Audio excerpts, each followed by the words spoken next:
I married an alien woman, but at night in bed she whispered in my ear, I am a queen. Luca had been on New Tharsis for exactly 43 days when he discovered that the atmospheric processor in Sector 7 was held together mostly by prayer and someone's optimistic use of electrical tape. He was elbow deep in its guts, swearing at a corroded flux valve, when he saw her for the first time through the market crowd below. The repair platform jutted out over the main bazaar, giving him a perfect view of the chaos. Vendors hawked everything from earth spices to Centaurian memory crystals, their voices merging into a multilingual roar that never quite stopped. The dome overhead filtered the harsh light of New Tharsis's twin suns into something almost pleasant, casting everything in perpetual golden hour. Luca liked it up here. Fewer people asked him stupid questions about why the air smelled like burnt plastic. She stood at a map merchant's stall, and even from 20 meters up, Luca could tell she didn't belong in this mess. Not in the way she dressed. Her clothes were simple enough, dark pants and a loose shirt that could have come from any vendor on the station. It was how she held herself, like someone trying very hard to take up less space than they actually occupied. Her hair fell in dark waves past her shoulders, and her skin had that distinctive terracotta hue that marked her as definitely not human. The ears confirmed it, long and elegantly tapered, sweeping back from her skull in that way that still made Luca do a double take even after months of working alongside a dozen different species.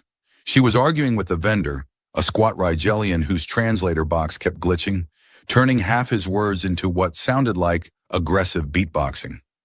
Luca watched her gesture at a star chart, her movements precise and frustrated. The vendor threw up his multiple arms in a gesture that transcended species, the universal signal for, "Lady, I don't know what you want from me."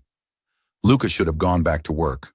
The flux valve wasn't going to fix itself, and his supervisor had made it clear that acceptable and won't explode immediately were two different standards, no matter what Luca argued.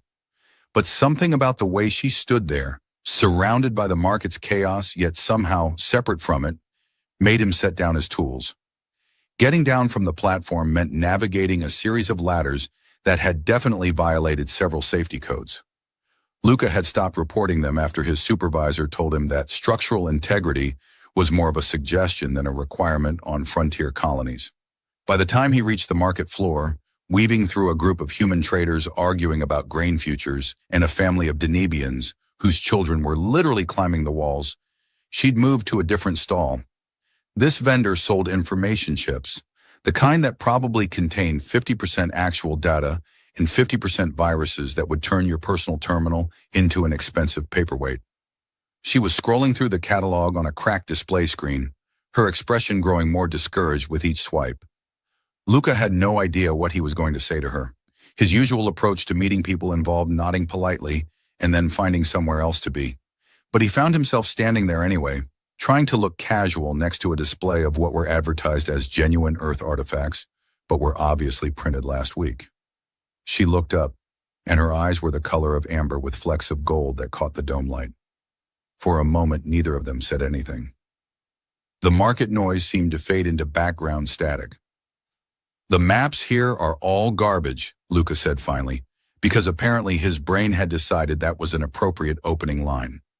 Half of them still show the Kepler station before it exploded. The other half were probably drawn by someone who'd never left this dome. She blinked at him, those long ears tilting slightly forward in what he would later learn meant surprise. Then unexpectedly she laughed. It was a warm sound, genuinely amused. "I was beginning to suspect as much," she said. Her voice had an accent he couldn't place, musical in a way that suggested her native language had more tones than standard English.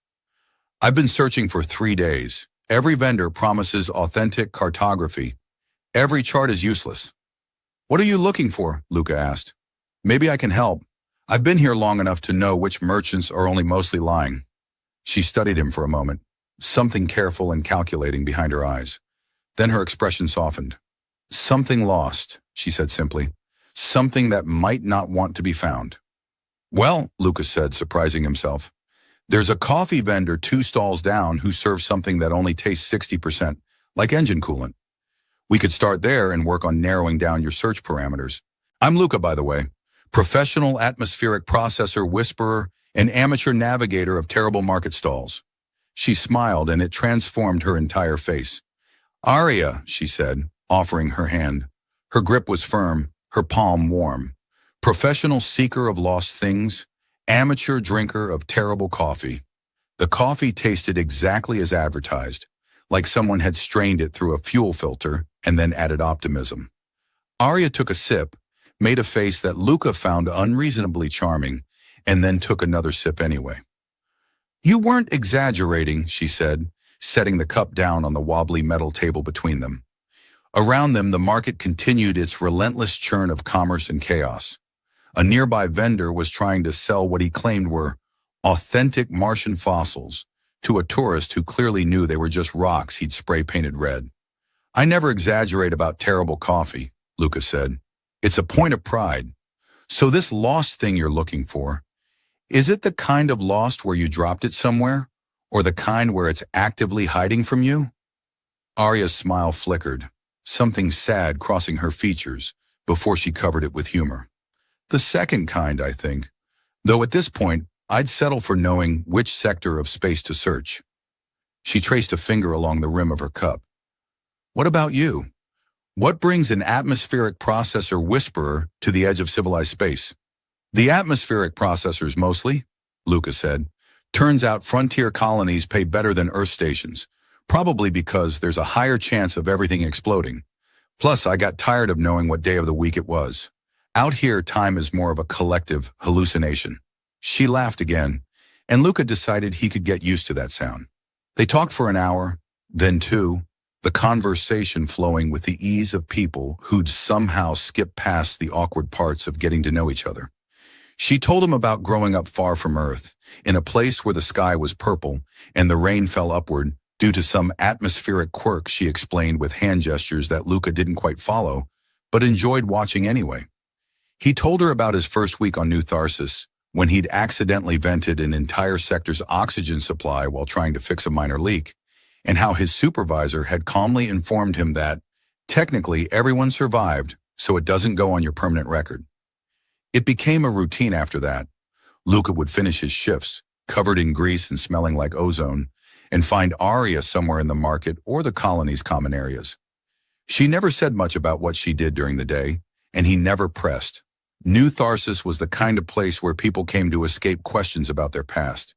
He figured she'd tell him when she was ready. 3 weeks in, he took her to the observation deck on the colony's upper level. It was technically off-limits to non-essential personnel, but Luca had learned that carrying a toolbox and looking annoyed could get you almost anywhere. They stood at the reinforced windows and watched the triple moon rise. New Tharsis's most reliable tourist attraction, and the one thing the colony brochures hadn't lied about. "It's beautiful," Aria said softly, her face reflected in the glass alongside the moon's. In that moment, with the silver light catching in her hair and those elegant ears silhouetted against the stars, Luca felt something shift in his chest that had nothing to do with the dodgy life support systems. "Yeah," he said, not looking at the moons at all. She turned to him, and he could see she knew exactly what he meant. Her expression was complicated, happy and hesitant, and something else he couldn't name. "Luca," she started, then stopped. "There are things about me that you'll tell me when you're ready," he interrupted gently. "I'm not going anywhere. Well, I mean, eventually my contract ends and I'll probably go somewhere. But that's not for 8 more months, and honestly, the way the colony's managed, we might all be somewhere unexpected well before then." She laughed, but it sounded almost like a sob. "You're absurdly patient, you know that? I fix atmospheric processors for a living. Patience is a job requirement. That and a high tolerance for things that are definitely going to explode eventually." They started spending every evening together after that. Luca showed her the underground gardens where some optimistic colonist had managed to grow actual earth vegetables in hydroponics bays that hummed with the kind of jury-rigged engineering Luca respected. Aria taught him phrases in her language, musical words that felt strange in his mouth, but made her smile when he got them almost right. He noticed things, though. The way station security would nod respectfully when she passed, creating space in crowded corridors.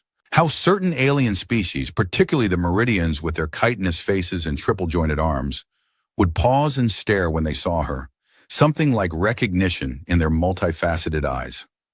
Once in the market, a well-dressed Meridian had approached them. The alien had opened its mouth, all three of them, then closed them again when Araya had given the smallest shake of her head. It had backed away with what looked disturbingly like a bow. "Friend of yours?" Luca had asked. "Someone who mistook me for someone else," Arya had said, her voice carefully light. "I have one of those faces." Luca had let it go, but he'd started noticing the guards. They were subtle, loitering at the edges of wherever Arya spent time, dressed in civilian clothes but with the kind of watchful stillness that marked professional security. He told himself it was paranoia, that frontier colonies attracted all sorts, that maybe Arya just had a complicated past like everyone else out here. Then came the night in the recreation dome, under the artificial stars that some programmer had coded to match Earth's constellations, even though half the colonists had never seen them. They were alone, the dome empty because of some station-wide maintenance drill that Luca had definitely not arranged by filing a fake work order. He'd brought a bottle of something the vendor swore was wine, but probably wasn't, and they sat on the observation platform watching the holographic cosmos wheel overhead. "I think I'm falling in love with you," Luca said, because apparently his brain had decided honesty was the best policy tonight. "Just thought you should know. No pressure or anything. You can file that information under things to deal with later if you want." Arya looked at him, her amber eyes reflecting the starlight that wasn't real but felt true anyway. "You don't know what you're saying," she whispered. "You don't know who I—" He kissed her before she could finish, tasting wine that definitely wasn't wine, and something else. Something like hope and terror mixed together. She kissed him back like she was trying to memorize the moment, her hands trembling against his face, and for a little while, nothing else mattered at all. Luca proposed on a Tuesday, though calling it Tuesday was generous considering New Tharsis operated on a 28-hour cycle that made Earth's calendar system completely useless. He'd been planning something elaborate involving the observation deck and possibly hiring one of the Centaurian musicians who played in the market. But in the end, it happened in his apartment while they were trying to fix his malfunctioning food synthesizer. "This thing hates me specifically," Luca said, his head inside the access panel while Arya held the light. "I swear it's producing something that's technically food, but also possibly sentient. Yesterday's protein paste waved at me." "You're being dramatic," Arya said, but he could hear the smile in her voice. "It just needs recalibration. Hand me the quantum spanner." "The what now?" "The tool that looks like it's from 3 centuries in the future. Silver handle, glowing blue end." Luca extracted himself from the panel and looked at her toolbox, which had somehow accumulated far more sophisticated equipment than his own, despite her claiming to know nothing about engineering. "Right. The magic space wrench. Got it." He passed it to her, watching as she made an adjustment that took about 5 seconds and produced a satisfied hum from the synthesizer. "Marry me." The words just came out. Arya's ears went rigid, her hand freezing mid-movement. "What?" "Marry me," Luca repeated, committing now because backing out would somehow be worse. "I know it's fast and probably insane, and I still don't know what you're really doing on this station, and you're clearly way out of my league. But I don't care. Marry me anyway." She set down the spanner very carefully, her expression unreadable. "Luca, you don't understand what you're asking. My life is complicated in ways that—" "Everyone's life is complicated. Mine involves atmospheric processors that are definitely going to kill someone eventually. Probably me. I'm not asking for simple. I'm asking for you." Her eyes were bright, suspiciously so. "You're absolutely certain? Because once we do this, there's no taking it back. There are consequences you can't imagine." "The only consequence I care about is whether you're saying yes or giving me a very elaborate no." She kissed him then, fierce and desperate and shaking slightly. "Yes," she whispered against his mouth. "Yes, you ridiculous man. Yes." The wedding happened 2 weeks later in the colony's civic center, a utilitarian space that someone had attempted to make festive with holographic decorations that kept glitching and displaying what looked like tax code. Luca's coworkers showed up, Jenkins brought a bottle of actual Earth whiskey that must have cost a month's salary, and Martinez gave them a gift certificate to the less terrible restaurant on the station's commerce level. Aria's guests were more puzzling. They arrived in formal attire that seemed too expensive for a frontier colony, moving with synchronized precision that spoke of military training. There were 7 of them, all different species, and they arranged themselves around the room with clear sight lines to all entrances. When Luca mentioned it to Aria, she squeezed his hand and said they were old friends being cautious because of increased pirate activity in the sector. The officiant was a Centaurian named Vec, who performed the ceremony in 3 languages simultaneously, through some kind of translator implant that made him sound like a very dignified barbershop quartet. Luca repeated vows in English while trying not to laugh at the Centaurian version that seemed to involve a lot more discussion of stellar navigation than he'd expected from a marriage ceremony. Aria wore white, simple and perfect, and when she said her vows in that musical language of hers, half the alien guests made a sound that Luca's translator unhelpfully rendered as ceremonial acknowledgement of significant moment. One of them, a tall figure with deep blue skin and those same elongated ears as Aria, actually wiped at their eyes. The reception involved food from a dozen worlds, most of which Luca couldn't identify, but ate anyway out of politeness and mild fear. He was trying something that looked like purple gelatin but tasted like aggressive mint when he noticed the armed figures at the periphery. They weren't colony security. The armor was too well maintained, the weapons too high grade for standard station defense. "Aria," he said quietly, nodding toward the entrance where 3 guards in dark combat gear stood with the casual alertness of professionals. "Those friends of yours are very well armed for a wedding." She followed his gaze and something flickered across her face. "Recent tensions in the sector," she said, her voice steady but her hand tightening on his. "We're just being careful. It's nothing to worry about." Jenkins chose that moment to demand a speech, already 3 drinks into the Earth whiskey. Luca stood, pulled Aria up with him, and tried to think of something meaningful to say that wouldn't reveal he had no idea what he was doing. "I came to New Tharsis to fix things that were broken," he said finally. "Turns out the most important thing I found was already perfect." It was cheesy and he knew it, but Aria's smile made it worth the groans from his co-workers. They danced to music that blended human jazz with something Centaurian that involved rhythms and prime numbers. Aria rested her head against his chest, her ears folded back in what he'd learned meant contentment, and Luca felt like he'd somehow won a lottery he hadn't known he'd entered. Near the end of the evening, one of Aria's guests approached, the blue-skinned one who'd cried during the vows. They bowed deeply, a formal gesture that seemed to carry weight beyond simple respect, and said something in that musical language. Aria responded quickly, her tone almost sharp, and the guest backed away with another bow. "What was that about?" Luca asked. "Traditional wedding blessing," Aria said, but she wouldn't meet his eyes. "Very formal, very old-fashioned. Don't worry about it." They left the reception as holographic fireworks exploded overhead, probably illegally given the colony's safety regulations. Luca's apartment wasn't much. 2 rooms and a bathroom with water pressure that varied between gentle mist and fire hose, but it was theirs now. Aria stood at the window, looking out at the dome's curve and the stars beyond, and Luca came up behind her, wrapping his arms around her waist. "No regrets?" he asked softly. She turned in his arms, her expression serious. "Only that I didn't tell you everything before. Only that you married me without knowing what it means.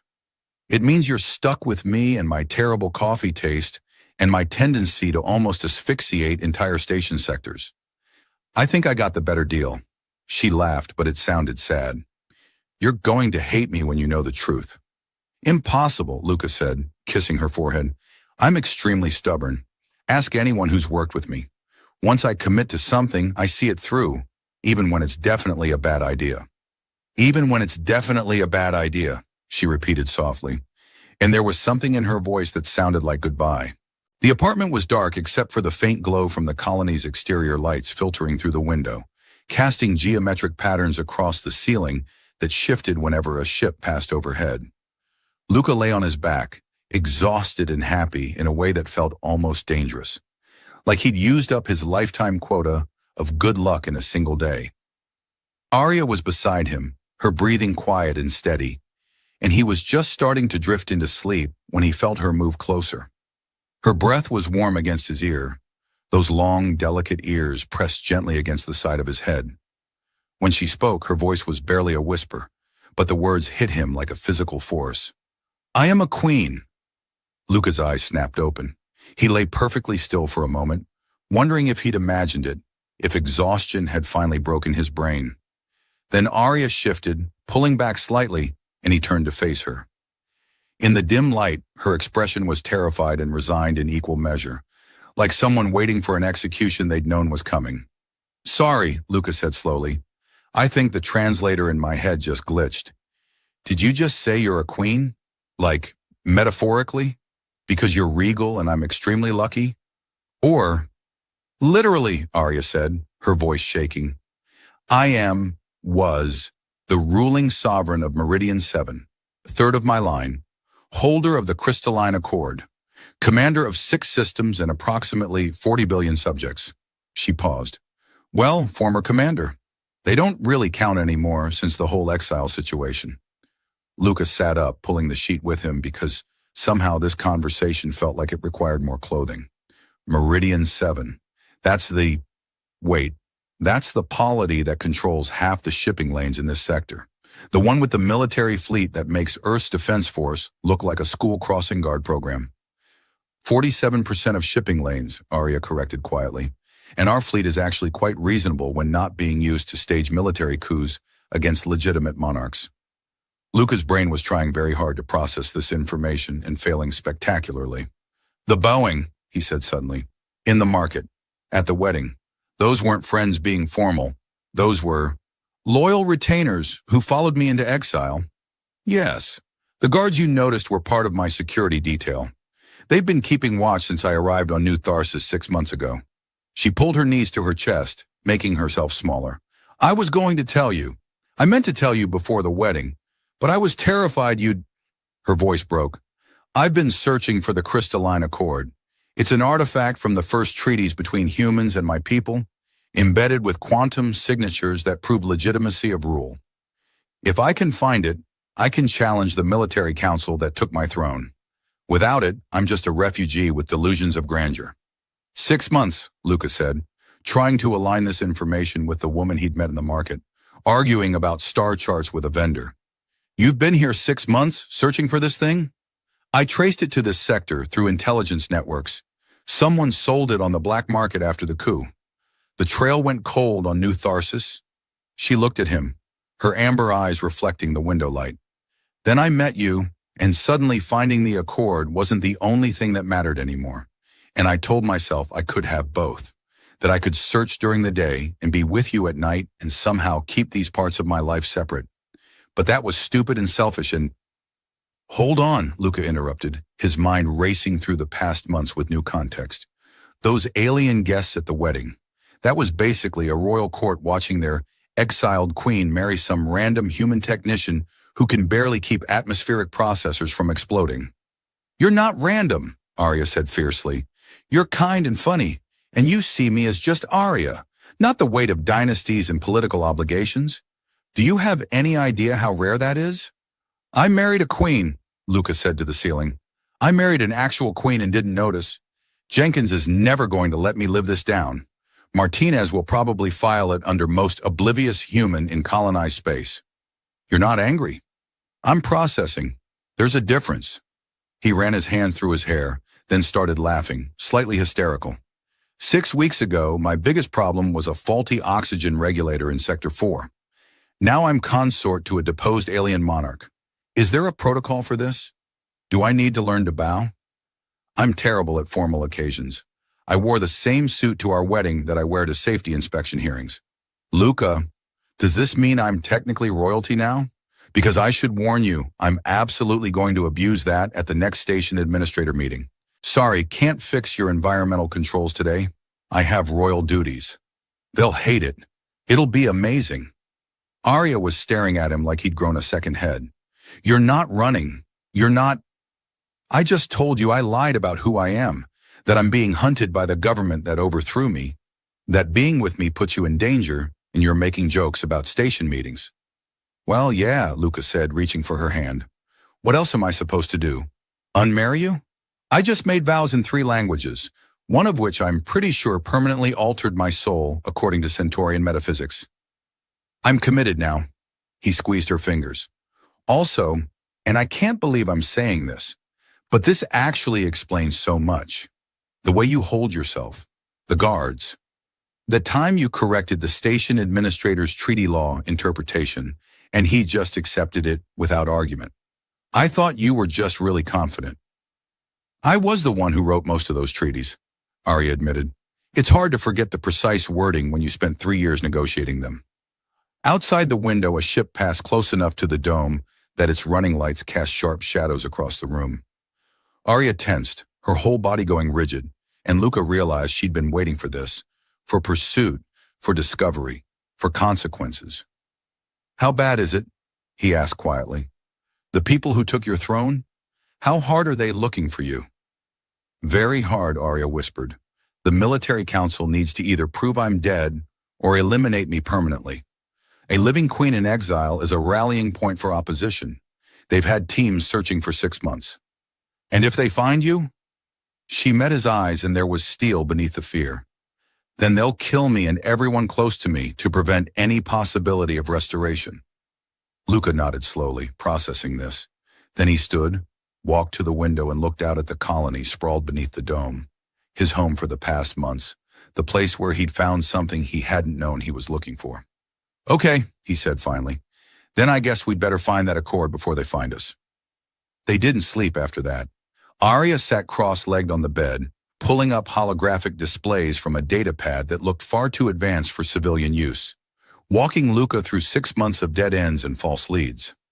The crystalline accord was a chunk of engineered quantum crystal about the size of a human fist, embedded with molecular signatures that couldn't be forged or duplicated. It had been stolen from the royal vault during the coup by someone with inside access, then sold through 3 different intermediaries before disappearing into New Tharsis's black market. "The last confirmed sighting was 4 months ago," Arya said, manipulating the display to show a grainy image of what looked like a multifaceted crystal that seemed to contain tiny galaxies.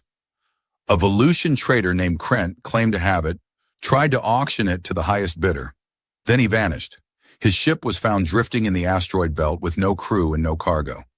"Vanished as in ran away, or vanished as in something bad happened to him?" The ship's life support had been manually disabled from the inside. No signs of struggle. His personal logs were wiped. Arya's expression was grim. I think he realized what he had, got scared, and either hid it or destroyed it before whoever was chasing him arrived.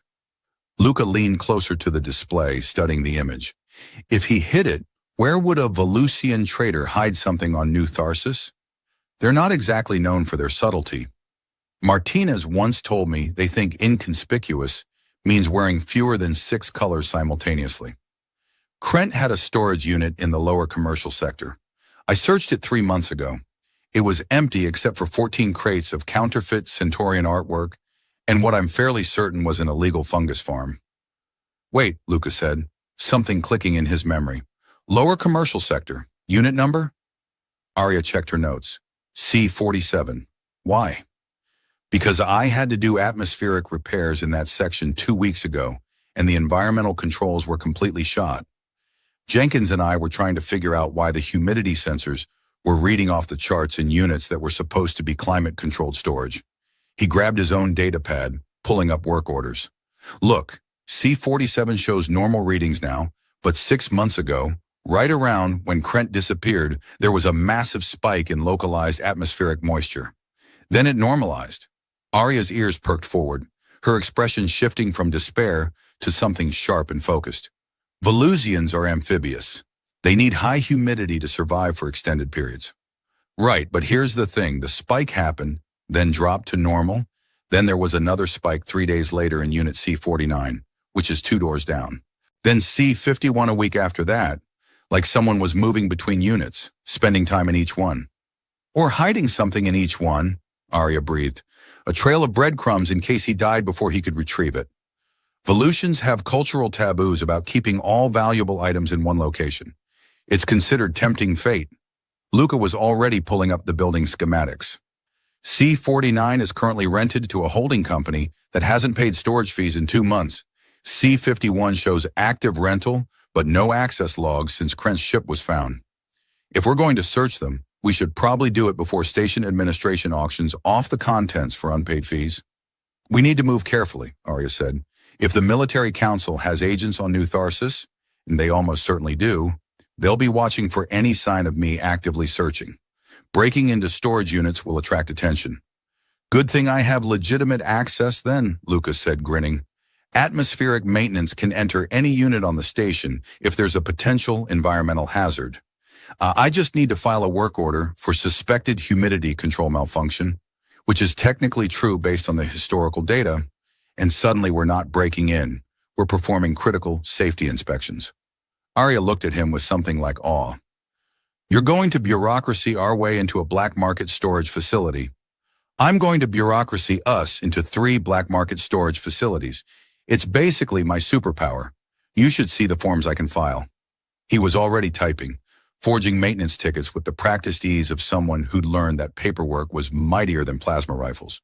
Though I should warn you, if we actually find this thing, I'm putting recovered priceless royal artifact on my resume. Really class up my CV between prevented oxygen depletion incident and fixed coffee machine that gained sentience. Despite everything, Arya laughed. You're insane. You know that, right? You found out your wife is a deposed monarch being hunted by assassins, and your response is to commit minor bureaucratic fraud to search black market storage units. Minor bureaucratic fraud is basically my job description.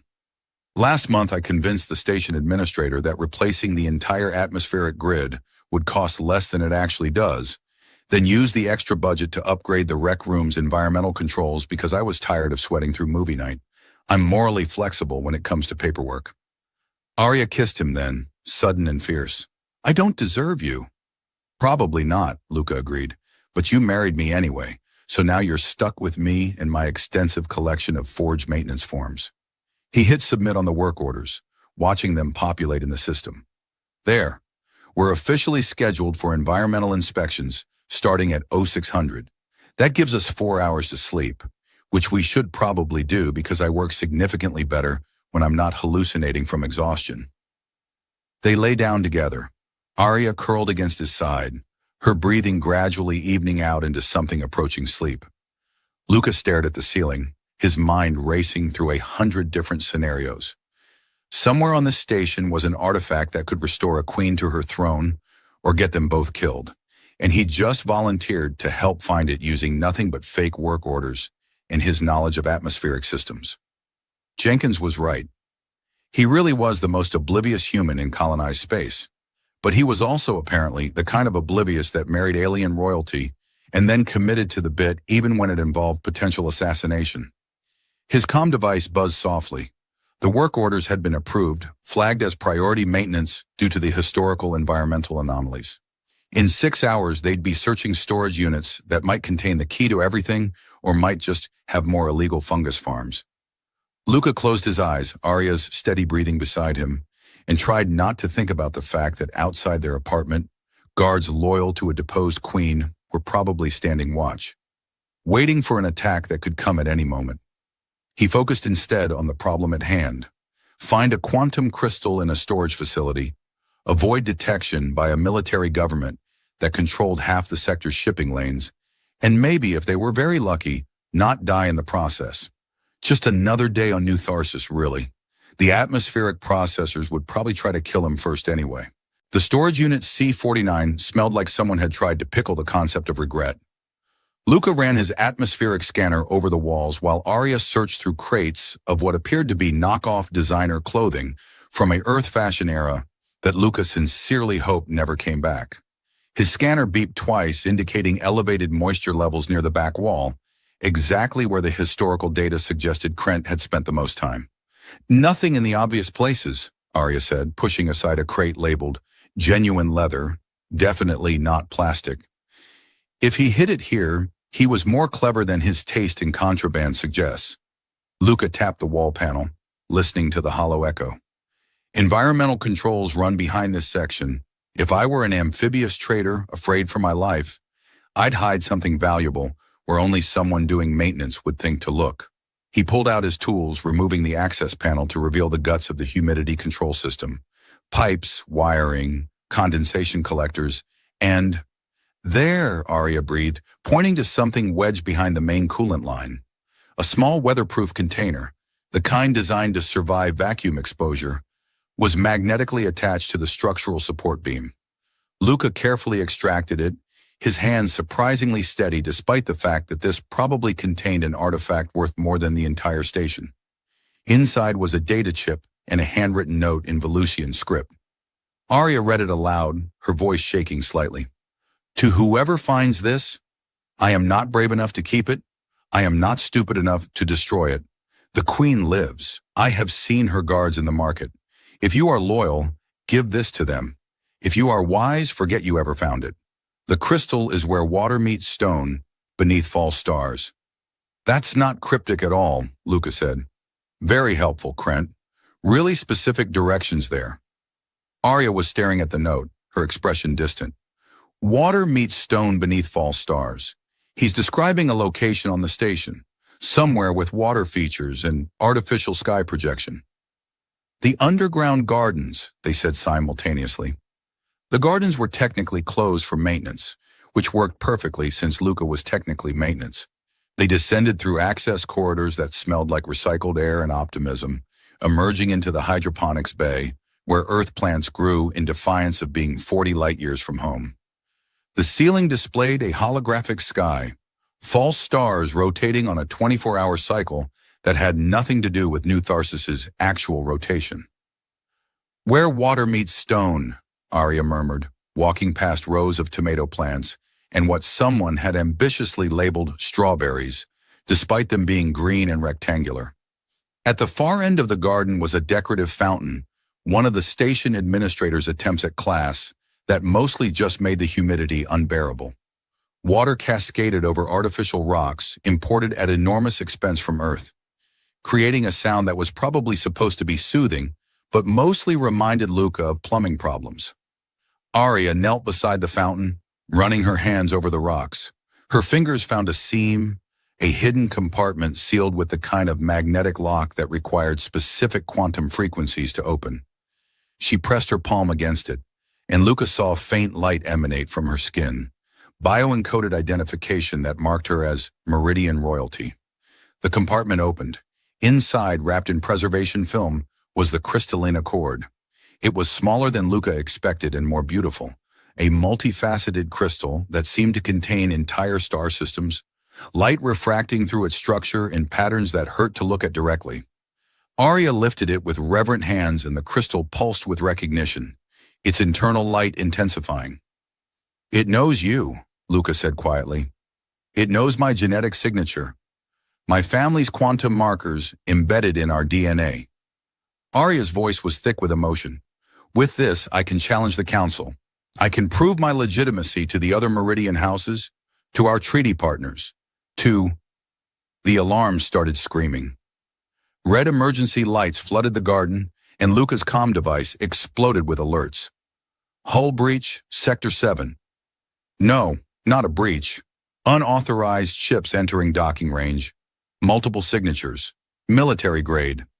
They found us, Arya said, and there was no surprise in her voice, only grim acceptance. Someone must have been monitoring for the Accord's activation signature. The moment I opened that compartment, it broadcast my location across half the sector. Luca grabbed her hand, pulling her toward the exit, but the corridor access doors slammed shut. Emergency lockdown protocols engaging. Through the garden's observation window, he could see ships descending, sleek Meridian cruisers that made the station's defense craft look like children's toys.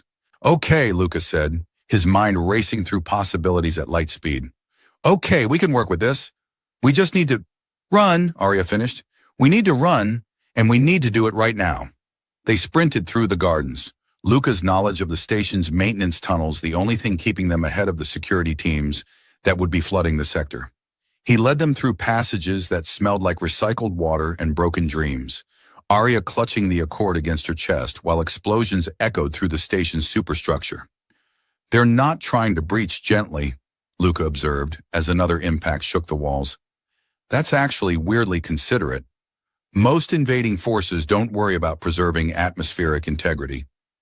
"They want me alive," Arya panted. "Dead queens become martyrs. Living queens can be forced to abdicate, to legitimize the council's rule." She stumbled, and Luca caught her, both of them pausing in a junction where 3 tunnels met. "Luca, you need to leave. Take the maintenance access to the docking bays, find a ship, and—" "Absolutely not. We've been married for like 12 hours. I'm not starting our relationship with a dramatic separation. It's bad luck and, frankly, terrible narrative structure." Despite everything, she laughed. "You're impossible. You married me anyway."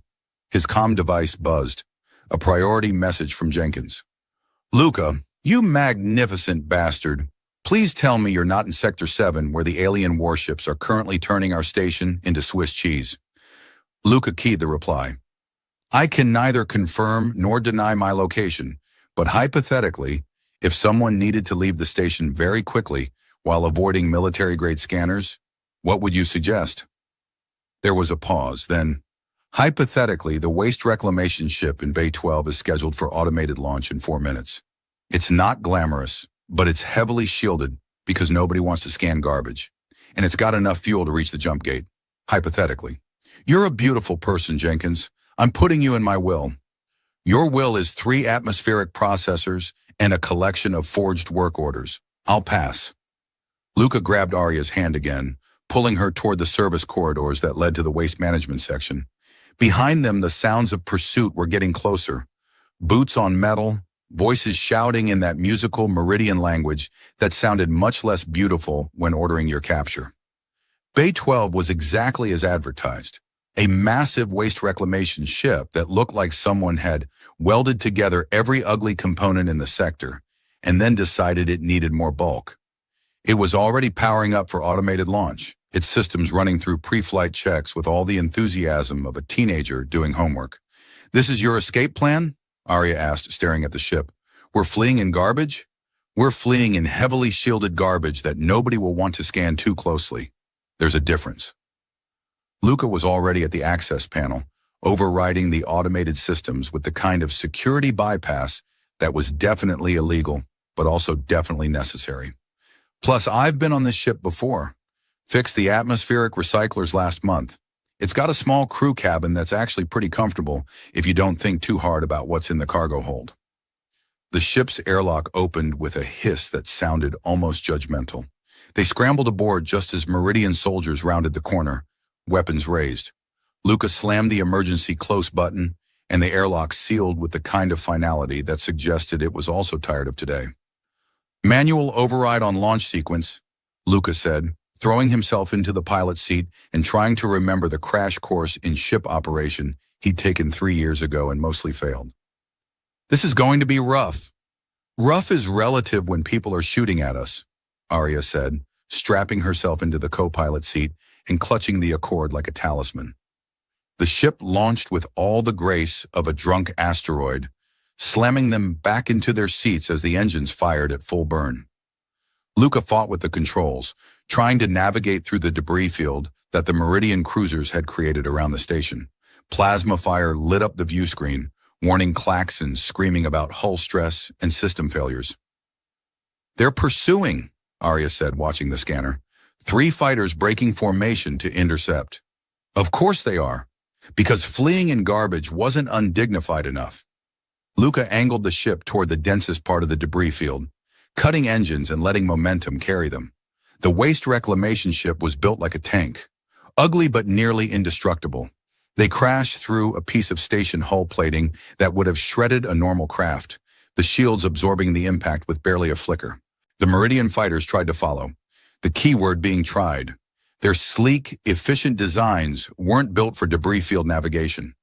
One clipped a chunk of metal and spun out, its pilot ejecting in a flash of emergency thrusters. The other 2 backed off, unwilling to risk their expensive military hardware on what was clearly a losing pursuit. "We're clear," Arya breathed, watching the fighters retreat on the scanner. "They're letting us go." not letting us go, deciding we're not worth dying over. Lucas set course for the jump gate, his hands shaking slightly now that the adrenaline was fading. Also, I think we're trailing waste products. The cargo seals might have breached during that last impact. We're leaving a very undignified debris trail. Arya started laughing, the kind of slightly hysterical laughter that comes from surviving something impossible. I'm a queen in exile fleeing in a garbage ship that's leaking waste across space. This is not how royal escapes are supposed to go. Hey, at least you're alive. And you have the Accord. Luca engaged the autopilot, the jump gate coordinates locked in. What happens now? Do you have allies out there? People who'll help you reclaim your throne? Arya looked at the crystal in her hands, its light pulsing with steady rhythm. The Accord proves my legitimacy, but I can't challenge the Council alone. I need to rally support, build alliances, convince the other Meridian houses that restoration is possible. She met his eyes. It could take years, Luca. Years of living on the run, moving from system to system, gathering supporters while avoiding assassination attempts. That's not the life you signed up for. I signed up for you, Luca said simply. The rest is just details. Though I should warn you, my skill set is pretty much limited to atmospheric systems and creative paperwork. I'm not sure how useful that'll be in galactic politics. You found the Accord when I'd given up hope. You got us off that station alive using a garbage ship and sheer audacity. You're more useful than you think. She reached across the narrow cockpit, taking his hand. Are you absolutely certain? This won't be easy. The Council won't stop hunting us. Every day will be dangerous. Luca thought about his apartment on New Tharsis, his job fixing atmospheric processors, the comfortable routine he'd built. Then he thought about Arya in the market, arguing with vendors. Arya teaching him her language under artificial stars. Arya trusting him with the truth, even when she was terrified he'd leave. I'm certain, he said. Besides, someone needs to make sure you don't take yourself too seriously. Queens need people who'll tell them when they're being ridiculous. It's like constitutional law or something. I read it in a treaty once. You've never read a treaty in your life. I might have read parts of one, the interesting bits with the loopholes. She kissed him then, soft and grateful and full of promise. Outside the view screen, the jump gate loomed, a massive ring of energy that would catapult them across the sector, away from New Tharsis and into whatever came next. Where do we go first? Luca asked, his hand on the jump controls. Arya consulted a star chart, her expression shifting into something focused and determined, the queen showing through the woman he'd married. The outer reaches. House Velkin owes my family old debts. They'll give us sanctuary while we plan. After that, she smiled fierce and bright. After that, we take back my throne. With an army? With the Accord, loyal allies, and apparently a consort who thinks bureaucratic fraud is a superpower. It is a superpower. You'll see.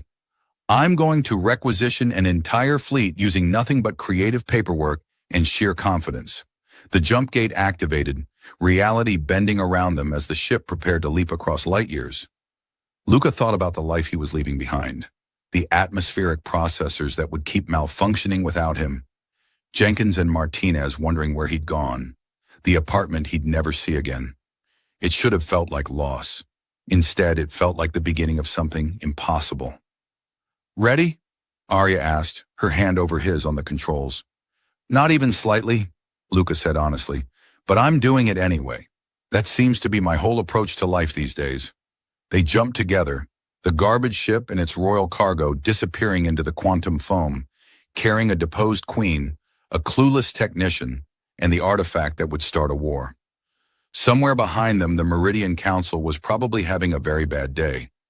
Somewhere ahead, there were allies to find and thrones to reclaim. But in that moment, in the heart of the jump, Luca looked at his wife, his queen, and thought that maybe marrying someone after knowing them for a few months wasn't the craziest thing he'd ever done. It was just the beginning. 3 months later, as Luca stood in the war room of House Velkin's fortress, watching Arya negotiate alliances with nobles who commanded fleets that could shatter planets, he realized something profound. Everyone is running from something, searching for something, or pretending to be something they're not. The only difference between him and a queen in exile was that she'd had the courage to admit it out loud. He'd come to New Tharsis to fix broken atmospheric processors, to drift through a life that asked nothing of him except competence and solitude.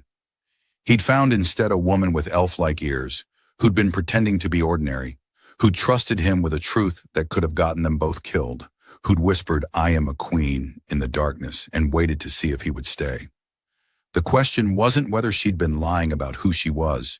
The question was whether any of us really show our true selves until we find someone safe enough to unmask for. Araya looked up from the holographic battle plans, caught his eye across the room, and smiled. Not the regal expression she wore for the assembled houses, but the crooked grin she'd given him over terrible coffee in a frontier market. In that smile was everything they'd been and everything they were becoming. Two people who'd chosen each other despite the astronomical odds, who'd fled in a garbage ship and called it an adventure, who'd decided that love was worth the inconvenience of revolution. Luca smiled back, thinking about the atmospheric processors he'd never fix again, the ordinary life he'd traded for this impossible one. He didn't regret it, not for a second. After all, everyone's looking for something. Sometimes you find it in the last place you'd expect. Sometimes it finds you. And sometimes, if you're very lucky, it whispers its truth in your ear and gives you the choice to stay. The only question that matters is, what do you do when the extraordinary asks you to be brave? The end. Thank you for listening to this story on Sci-Fi Pulse. If this tale of love, exile, and trash ships echoing among the stars touched you, please subscribe so these cosmic adventures can continue. If you believe that sometimes choosing to stay when it's easier to escape is the most important thing we can do, click the like button and leave a comment below. Your thoughts on the story are very important to us. The universe is vast, and there are countless more stories waiting to be told. Join us on the next journey as we discover new worlds, impossible choices, and how humans and aliens explore this strange, beautiful cosmos together.